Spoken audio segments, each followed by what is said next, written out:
अब हम देखते हैं चैप्टर 1 का पार्ट 2। पार्ट 1 हो चुका है और ये पार्ट 2 देखते हैं, एप्लीकेशन ऑफ एनर्जी। और जो आपने पार्ट 1 नहीं देखा हो तो पार्ट 1 में ये सब फोर्स, प्रेशर, इन सब के बारे में है, वो आप देख सकते हैं। फिर आप पार्ट 2 देखिए। अब इसमें जो हम रोज़ की ज़िंदगी में अलग अलग फॉसिल फ्यूल्स और न्यूक्लियर फ्यूल्स अलग अलग का जो हम यूज़ करते हैं उसके एप्लीकेशन देखेंगे, और एनवायरमेंटल इश्यूज़ जिससे हमारी अर्थ डैमेज हो रही है, और जो कि है ग्लोबल वार्मिंग और ओजोन डिप्लेशन। इसके हम ये कैसे हुआ और इसके जो एनवायरमेंटल पे इम्पैक्ट हुए वो हम देखेंगे। तो चलिए स्टार्ट करते हैं। चलिए पहले देखते हैं एप्लीकेशंस ऑफ एनर्जी सोर्सेज। पहला है फॉसिल फ्यूल्स। अब उसके एग्जांपल कौन से? कोल, पेट्रोलियम, नेचुरल गैस, पता ही होगा आपको। अब उसके एप्लीकेशन देखते हैं, उसके मतलब use. Electric generation in thermal power plants. अब कई पावर प्लांट में कई जगह कोल से एनर्जी प्रोड्यूस होती है। Fuel for vehicles like car, trucks, airplanes. अब जो हम रोज़ कार, गाड़ी, मोपेड वगैरह चलाते हैं उसमें पेट्रोलियम यूज़ होता है और कार में डीजल यूज़ होता है, और used in various purpose in industries. अब डिफरेंट काम के लिए इंडस्ट्री में भी इन सब के फॉसिल फ्यूल के यूज़ होते हैं। और डोमेस्टिक यूज़ में अब कई जगह चूल्हे पे खाना बनता है केरोसिन का यूज़ करके। केरोसिन भी एक फॉसिल फ्यूल ही है।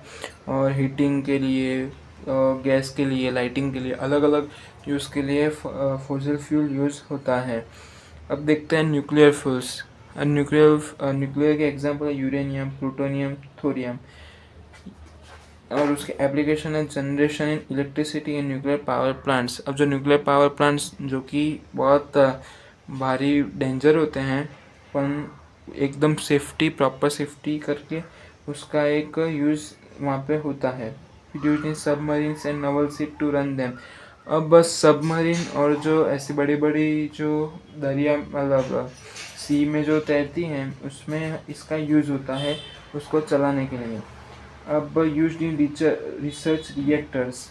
अब आप बोलोगे रिसर्च रिएक्टर्स, वो ऐसे रिएक्टर होते हैं जो कि सिर्फ रिसर्च के पर्पस में यूज़ होता है, वो होता है रिसर्च रिएक्टर। अब उसमें भी इनका यूज़ होता है। और मेडिकल आइसोटोप प्रोडक्शन। अब ऐसे ऐसे आइसोटोप होते हैं जो डिसीज़ को पकड़ने में और कैंसर जैसे डिसीज़ को पकड़ने में और उसके इलाज के लिए यूज़ होता है, और उसे हम बोलेंगे मेडिकल आइसोटोप प्रोडक्शन। वहाँ पे भी इन सब का यूज़ होता है। देखते हैं हाइड्रोजन फ्यूल। अब हाइड्रोजन फ्यूल एग्जाम्पल, हाइड्रोजन को हम फ्यूल के तरीके यूज़ करेंगे। Application, fuel cells for producing electricity in vehicle. अभी ये प्रॉपर बना तो नहीं है लेकिन इसकी भी रिसर्च चल रही है। हाइड्रोजन का यूज़ करके हम व्हीकल में फ्यूल के तरीके उसको यूज़ कर सकते हैं। उसके भी बहुत सारे बेनिफिट हैं, लेकिन अभी तक प्रॉपर उसका हम वो उसकी टेक्नोलॉजी अभी नहीं मिली है, लेकिन काम चल रहा है। Use in rockets and rocket fuel. अब रॉकेट जो जाते हैं वहाँ पे हाइड्रोजन फ्यूल ही यूज़ होता है। फिर पोर्टेबल एंड बैकअप सिस्टम्स। अब हाइड्रोजन फ्यूल है पोर्टेबल और बैकअप, मतलब जो लाइट चली गई तो वहाँ पे बैकअप के तौर में लाइट देने के लिए भी हाइड्रोजन फ्यूल का यूज़ हो सकता है। अब हाइड्रो पावर मतलब बेसिकली क्या कि अब मूवमेंट ऑफ वाटर के मूवमेंट से हम एनर्जी जनरेट करेंगे उसे हम बोलेंगे हाइड्रो पावर। अब उसके बहुत सारे एप्लीकेशंस हैं। जब डैम में से हम पानी छोड़ेंगे तो वो जो पानी की जो मूवमेंट होगी उससे जो एनर्जी मिलेगी उसको भी हम बोल सकते हैं हाइड्रो पावर। अब उस एप्लीकेशन देखते हैं। It provides renewable and continuous electric supply. अब वो एक रिन्यूएबल एंड कंटिन्यूस मतलब कैसे कि हम बार बार पानी छोड़ेंगे और बार बार उससे जो वो मिल जैसा होगा वो घूमेगा और उससे हमें इलेक्ट्रिसिटी मिलेगी। तो ये है। और second, water store in dam reservoir से रिलीज टू इरीगेट फार्मलैंड। अब जो वाटर वहाँ पे स्टोर है उसको हम इरिगेशन और फार्मलैंड के तौर पे भी यूज़ कर सकते हैं। अब solar energy generated using sun rays का यूज़ करके हम जो एनर्जी जनरेट करते हैं वो। इसके एप्लीकेशन देखते हैं। Electricity using PV panels. अब पीवी पैनल्स का यूज़ करके भी हम इलेक्ट्रिसिटी जनरेट कर सकते हैं, जो कि इलेक्ट्रिक सेल्स का यूज़ करके, जो कि हम देखते हैं जो सोलर पैनल घर की छतों में पड़े होते हैं और उससे इलेक्ट्रिसिटी जनरेट होती है वो। अब पानी को भी हम सोलर वाटर हीटिंग टेक्निक का यूज़ करके हम उसको भी गर्म कर सकते हैं। फिर solar cooker and solar dryer. Cooker तो आपको पता है, ड्रायर मतलब एक डिवाइस आता है जो कि वो सब्सटेंस में मॉइस्चर कम करने के लिए यूज़ होता है। Street lighting and remote area power supply. Street light मतलब कोई कोई जगह में हम देखते हैं कि स्ट्रीट लाइट के ऊपर एक सोलर सेल जैसा पड़ा होता है और वो सोलर रेस को कन्वर्ट करके इलेक्ट्रिसिटी में कन्वर्ट करके हमें लाइट देता है। फिर रिमोट एरिया पावर सप्लाई। अब रिमोट एरिया मतलब गांव जैसे एरिया में वो पावर सप्लाई के लिए भी यूज़ होता है। अब देखते हैं विंड एनर्जी। विंड एनर्जी, अब विंड का यूज़ करके, हवा का यूज़ करके जो हम एनर्जी जनरेट करेंगे वो। अब उसके एप्लीकेशन देखते हैं। Electricity generation using wind turbine in wind farm. अब बड़े बड़े फार्म में विंड टर्बाइन लगी होती है, वो घूमती है और उससे इलेक्ट्रिसिटी जनरेशन होता है।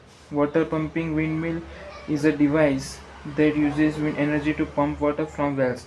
अब एक वाटर पंपिंग विंड मिल होता है जो नीचे से वेल्स, कुएं में से वो घूम के हमें पानी ऊपर ले आता है सरफेस पे, और जो कि हम यूज़ कर सकते हैं, वो भी एक अच्छी टेक्निक है।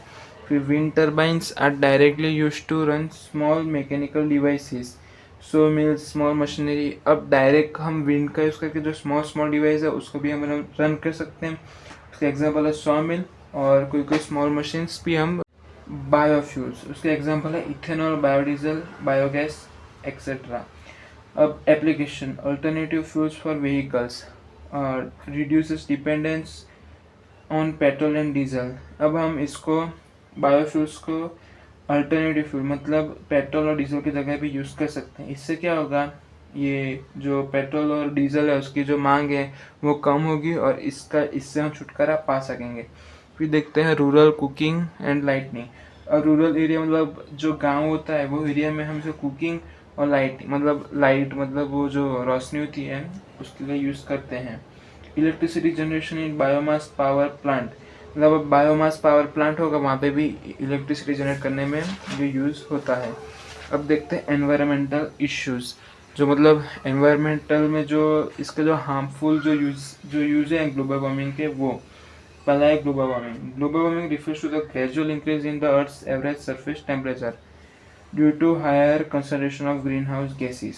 मतलब अब सिंपल वर्ड में ग्लोबल वार्मिंग क्या है, जो हम रोज़ पेट्रोल और डीजल का जो हम गाड़ी में यूज़ करते हैं, जो फ्यूल निकलते हैं वो हवा में जाते हैं, उससे क्या होता है, जो एवरेज जो अर्थ का टेम्परेचर है वो बढ़ता है। तो ये पूरा जो ये अर्थ है उसका टेम्परेचर बढ़ा, फिर उसके वजह से अर्थ में एक ग्लोबल वार्मिंग मतलब अर्थ का जो टेम्परेचर होना चाहिए वहाँ से वो बढ़ चुका। फिर अब कौन सी गैस से, CO2, मीथेन, ऐसी बहुत सारी गैस है, उससे ये प्रॉब्लम होती है। अब वो किससे हुआ, बर्निंग ऑफ फॉसिल फ्यूल्स, जो हम पेट्रोल डीजल जलाते हैं उससे। डिफॉरेस्टेशन मतलब जो रोज हम देखते हैं यहाँ पे झाड़ कटा, वहाँ पे झाड़ कटा।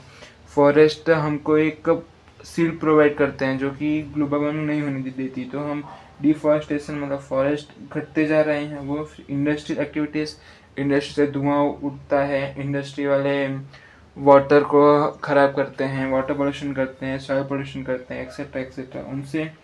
फिर अब एनवायरमेंटल इश्यूज, मतलब अब इससे एनवायरमेंट पे क्या इशू है, वो मेल्टिंग ऑफ ग्लेशियर्स, मतलब जो ग्लेशियर्स जो बड़े बड़े पहाड़ हैं जो पूरे ये आइस से ढके हुए हैं वो मेल्ट हो रहे हैं। अब वो मेल्ट होंगे तो राइज इन सी लेवल होगा, क्योंकि जो वो मेल्ट होंगे तो पानी निकलेगा और पानी सी में जाएगा, जो कि सी का राइज होगा, सी के लेवल में राइज होगा। लॉस ऑफ बायोडाइवर्सिटी मतलब प्लांट्स और एनिमल्स की जो अलग अलग जो जाति है वो एंड डेंजर में आ रही है, वो एक्सटिंक्ट वो होती जा रही है। क्यों, क्योंकि वो जो अभी जो टेम्परेचर जो बढ़ा है, जो क्लाइमेट चेंज हुआ, वो अडॉप्ट नहीं कर पाते हैं। फिर क्या, डेजर्टिफिकेशन एंड ड्राउट्स, जो higher temperature increase evaporation and reduces soil moisture. Desertification मतलब क्या हुआ, जो डेजर्ट जैसी लैंड है वो पड़ने लगी। क्यों, जो सॉइल का जो मॉइस्चर होता है वो इवापोरेट हो जाता है, जो फिर सॉइल में मॉइस्चर इतना रहता नहीं है। ड्रॉट मतलब सूखा पड़ना। अब एग्रीकल्चर प्रोडक्टिविटी मतलब ड्राउट पड़ेगा तो एग्रीकल्चर होगी नहीं, और वो होगी नहीं तो हम खाएंगे कैसे। तो वो है एक एग्रीकल्चर की प्रोडक्टिविटी कम हो जाती है और वाटर की स्कैरसिटी, मतलब वाटर में भी इम्पेक्ट पड़ता है। फिर क्योंकि वाटर तो सब सूख जाएगा, इवापोरेट हो जाएगा, तो फिर मिलेगा क्या। इम्पैक्ट ऑन ह्यूमन हेल्थ, अब ह्यूमंस पे भी इसके अलग अलग इम्पैक्ट है। हार्ट और रेस्पिरेटरी सिस्टम, जो रेस्पिरेटरी रिलेटेड प्रॉब्लम है, अस्थमा वस्थमा, वो सब भी बढ़ जाती है, हमको भी इससे बहुत इम्पैक्ट होते हैं। मल न्यूट्रिशन, अब क्लाइमेट चेंज होगा तो उससे क्या होगा कि लोअर क्रॉप यील्ड्स, मतलब जो क्रॉप पैदा करने की जो वो होती है एक प्रॉपर वो संख्या, वो धीरे धीरे कम होती है। उससे क्या फूड शॉर्टेज बढ़ता है, जिससे हम प्रॉपर न्यूट्रिशन नहीं बना पाते, ना दे पाते हैं। This are the environmental issue of global warming. तो ये थी ग्लोबल वार्मिंग और उसके एनवायरमेंटल इश्यूज। हम देखते हैं जो ओजोन डिप्रेशन होता है, जो ओजोन एक, अब मैं आपको बताता हूँ, ओजोन एक लेयर है जो कि स्ट्रेटोस्फियर है, जो सेकेंड मोस्ट अर्थ का एक सरफेस है आकाश में, लोअर सेकेंड मोस्ट सरफेस। अब वो वहाँ पे होता है, वो हमें कैसे बचाता है कि जो सन की रेज होती है ना, वो डायरेक्ट हमारे बॉडी अर्थ पे ना आए, तो वहाँ से वो बचाता है। और अगर जो आ गई तो हमें बहुत उसके डिसएडवांटेजेस हैं। Ozone layer is a protective layer in stratosphere, बोला वैसे वो जो सन की जो हार्मफुल यूवी जो रेडिएशन है उसको एब्जॉर्ब कर लेती है। एनवायरमेंटल इशू, अब उसके हम इम्पैक्ट देखते हैं। It increases UV radiations on earth, मतलब वो जो यूवी रेडिएशन होते हैं वो अर्थ में बढ़ा देती है। जो बढ़ा देती है तो हमें damages living organism, ecosystem, direct वो पड़ेगा जो अर्थ के हैं, तो हमारी इकोसिस्टम और जो हम खुद हैं वो सब में डैमेज होगा, तो हम एक्सटिंक्ट भी हो सकते हैं। इम्पैक्ट ऑन ह्यूमन हेल्थ, अब इससे क्या, अब हमारी हेल्थ पे क्या, उससे हमें स्किन कैंसर, आई कैटरैक्ट्स मतलब मोतिया, फिर ह्यूमन इम्यून सिस्टम, इन सब पे उसका बहुत असर होता है।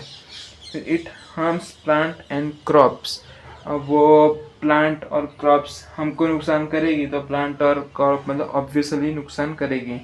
इट डैमेज मरीन इकोसिस्टम, मतलब जो दरिया सी में जो इकोसिस्टम जो होती है उसको भी वो डैमेज करेगी। तो ये था चैप्टर। अब हम जल्दी आएंगे चैप्टर 2 के साथ। आपको वीडियो अच्छा लगा हमें सब्सक्राइब करिए, लाइक करिए, आपके फ्रेंड के साथ इसको शेयर करिए। Thank you.